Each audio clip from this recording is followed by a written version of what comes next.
Abduction, Volume 7, Colors Again. Author name M. Aishvarya. Dolly is in the kitchen making tea. She puts the teacups on a tray and goes out of the kitchen and reaches the living room. Mr. Agasti is talking with Mr. Adi. Mr. Agasti watches Dolly enter the room. Mr. Agasti: Adi, you did not tell me that you have found your missing daughter. Dolly puts a tray on the table and leaves.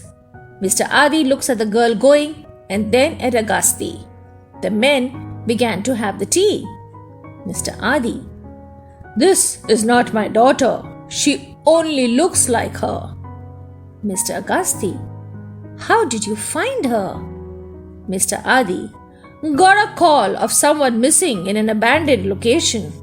I went to the location and found this girl in unconscious condition. Mr. Agasti: But what is she doing in your house? Mr. Adi: In the beginning, I was thinking of giving her to any caretaker. Then I thought, even if the girl is not my daughter, let her be in my house. Mr. Agasti: I am happy to find the cheerful look return on your face. Mr. Adi: The house was lonely, but now, after the girl has come here, the house appears to be having life again. Mr. Agasti: How long has she been here? Mr. Adi: About a month now. We go for morning walks together, we cook together, we watch TV together, we go outing in free time together. Mr. Agasti: Once again your life is having colors. Mr. Adi: Appears to be so, but this time I am not going to repeat my mistakes. Mr. Agasti, looking tense: What mistakes? Mr. Adi: Last time I was educating my daughter with high expectation. That useless girl blackened my face forever. This time I am going to compensate for the whole damage done. Mr. Agasti: What do you mean? Mr. Adi: Every father wishes his daughter to grow up and then get married and have a family. My real daughter denied me the chance. Worthless, wretched girl. I want to experience the moments that my daughter denied me. Mr. Adi sounds determined. Mr. Agasti keeps looking at Mr. Adi. Mr. Agasti: You want to get the girl married? Mr. Adi: Yes, why? Anything bad in it? Mr. Agasti: Have you even got the documents of adoption? Mr. Adi, feeling irritated: I found the girl in an abandoned location. The girl resembles my missing daughter. That's it. That's enough for me. Mr. Agasti, trying to explain: In order to find a match, you will be needing formalities, and that is where documents will be needed. Mr. Adi: The only document important for me is where my wealth will go. The girl is not going anywhere. She stays here. Even the groom will stay here. Mr. Agasti: So you need a groom that stays in the house? Mr. Adi: Yes, I do not want to stay alone. After I lost my wife because of my worthless daughter?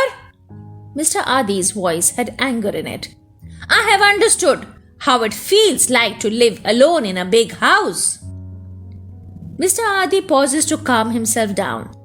Dolly is rubbing the floor clean with a piece of wet cloth when she hears something. Mr. Adi: Agasti, I give you the task of finding a match for Dolly. We will fix the date of Dolly's marriage. Dolly stops rubbing the floor. Her eyes are wide open. She stands up from the floor and looks at herself in the mirror fitted to the wall in the room. She looks at her reflection in the mirror and keeps smiling. She wears a decorative dress and looks at the mirror. She hears a call. Mr. Adi: Dolly! Dolly: Coming, Pitaji. Dolly leaves the room in a hurry. She rushes to the kitchen, lifts a tray of teacups and goes to the front room. In the front room, Mr. Adi has occupied a chair. In front of him, 3 more people have occupied 3 chairs. Mr. Agasti is one of them. Dolly walks towards the people. She puts the tray on the tea table and begins to serve the tea. After serving the tea, she sits in a chair near Mr. Adi. On the other side of the tea table are Mr. Agasti and an elderly couple. Mr. Adi: "Dolly, this is Mr. Agasti, my friend, and the people with him are the relatives of the groom." Dolly greets the guests. Mr. Adi, looking at Mr. Agasti: "Call the candidate for the groom." Mr. Agasti, calling out aloud, "Uday!" A man walks into the room.